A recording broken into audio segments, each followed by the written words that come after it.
I've always had a morbid fascination with abandoned buildings and exploring their neglected, dilapidated innards. After my last exploration, I'm done with that pastime, for my own sanity. There's a place in my hometown that has been untouched for years.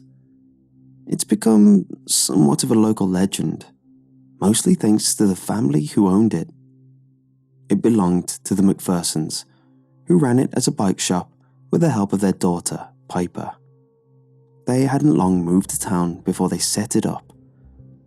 But I remember that they hit it off with a lot of the locals very quickly.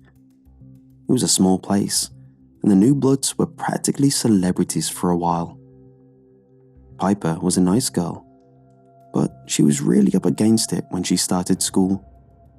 Not only was she infamously the new kid, but she had burning orange hair and a splash of freckles across her face that made her stick out like a sore thumb. Her parents, owning a store full of shiny new bikes, also made kids decide that her family were loaded, something which many of us weren't. Kids can be stupid. Anyway, McPherson Cycles now stands as a disused relic of that family's dream. I assume they no longer live in the town. I can't imagine that they'd want to anymore. There's been more than one attempt to make something new out of the place, but it just can't seem to happen. Most aren't interested in such a solid place, and the few that have really tried to envision it have all given up before they started.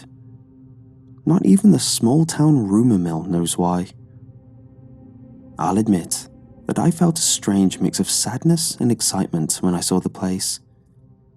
It was in even more disrepair than I'd imagined, and I thought of the optimistic McPherson family when they first opened those doors and thought they'd found the perfect place.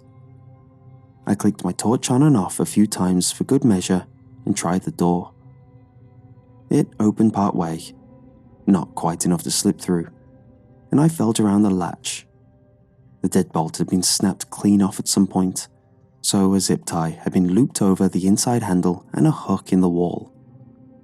A couple of swift kicks snapped the plastic, and the door swung open with a morose, defeated creak.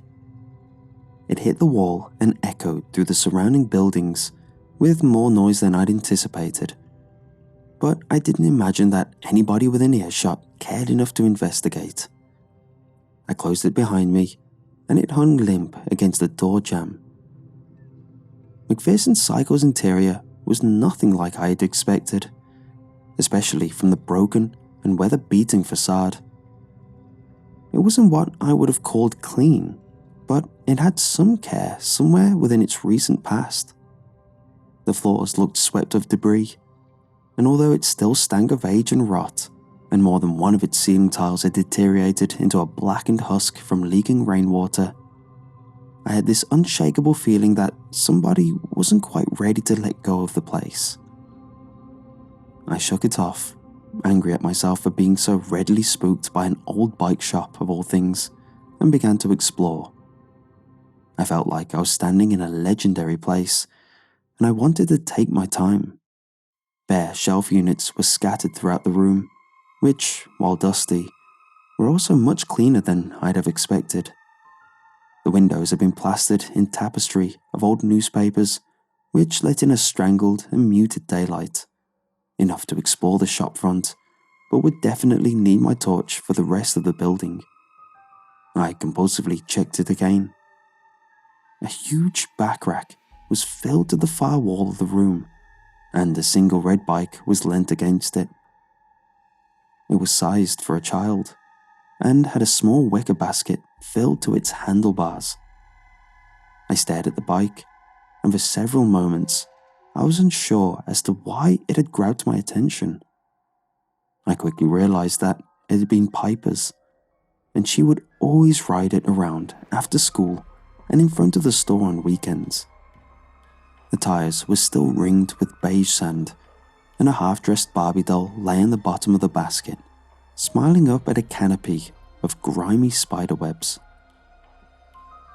Piper had been a form of advertisement for her parents' shop, in a way, riding a shiny bike around to hopefully entice the other kids. It seemed to work too, and she was always proud to be helping out. I hadn't spoken to her much, but when I did, she was always looking forward to Saturday. I still feel guilty that I barely noticed that she stopped coming to school. A battered cash register sat on the shop's counter, its drawer jutting out from a swift and apparent violent emptying. The counter itself was covered in leaflets advertising the store, and I inspected one fondly. The big blue and orange logo across the top had faded, but it still looked more like its former glory than the decaying sign up front. I replaced it on the counter and noticed the corner of another leaflet, different to the others that buried it. I pulled it free and found that someone, at some point, had torn it in half. It was washed out like somebody had got it wet several times over, but some words were still legible. Quality of life was still faintly legible across the bottom, in delicate white script against the black and gold background. I suddenly felt uneasy and gently put it back, smoothing the pile of leaflets to cover it. I remember how cold I felt just then, a dreadful unease that tugged at every follicle on my body. Something flashed in the corner of my vision.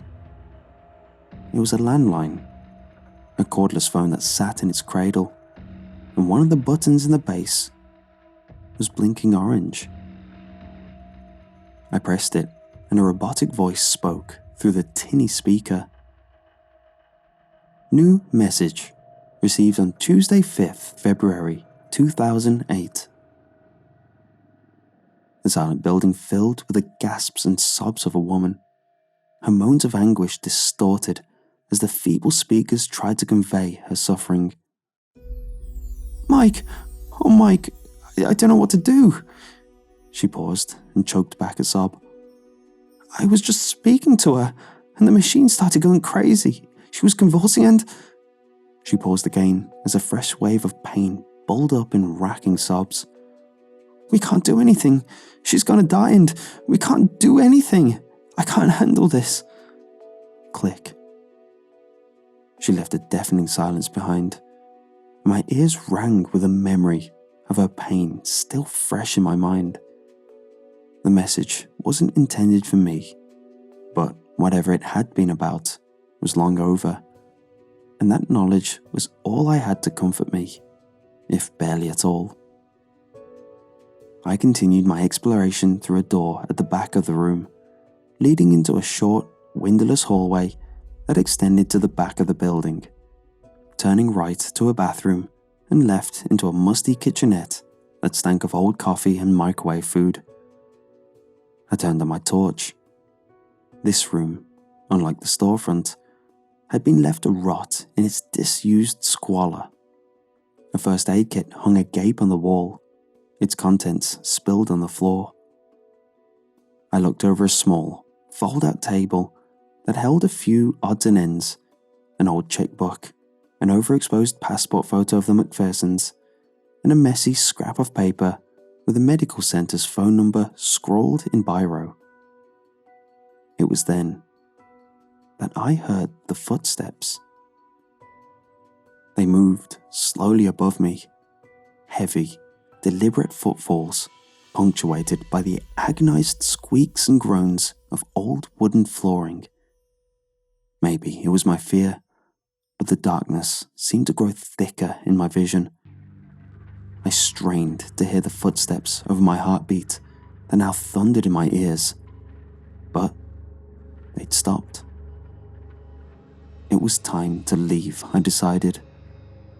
I ducked back out into the hallway, and as I re-entered the storefront, I realized that there were no stairs up to a second floor. I didn't stop to think about it. As far as I cared by then, it was all the more reason to get out. The evening had quickly gathered, and it was dark outside now, leaving me little to no light except for my torch, which seemed so much weaker than I remembered. Its poultry light was even weaker for the dusty atmosphere, but it was still strong enough to reflect a flash of red from across the room. The shiny red of a child's bike, slumped in the far corner. A beam of light from outside swept across the door, and before I could react, the door flew open and the silhouette of a man blocked my path. I shone my torch in his face, and while it was barely enough to make him flinch, I recognized the face of Mike McPherson. He was a terrible spectre of a person, his face haggard and his shoulders slumped. He looked at me with hurt in his eyes. "Why are you here?" He looked at Piper's bicycle in the corner and let out a pained, almost childish cry. "It's been moved." "It wasn't me," I stammered. He shook his head like he was trying to loosen a voice trapped inside. "I know it wasn't you. It was her. It's always her."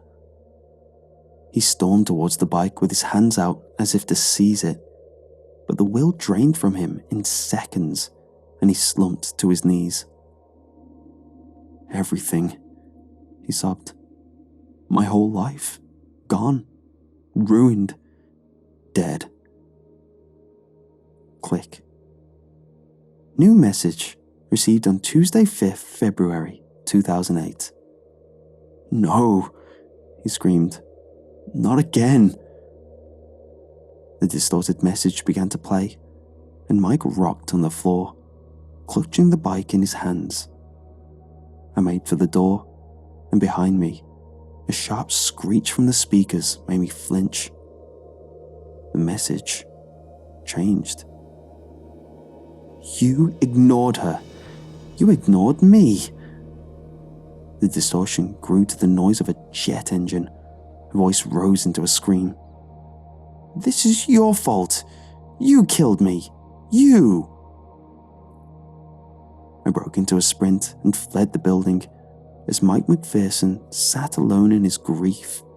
Alone, save for the voice of his wife, reopening a wound that would never heal.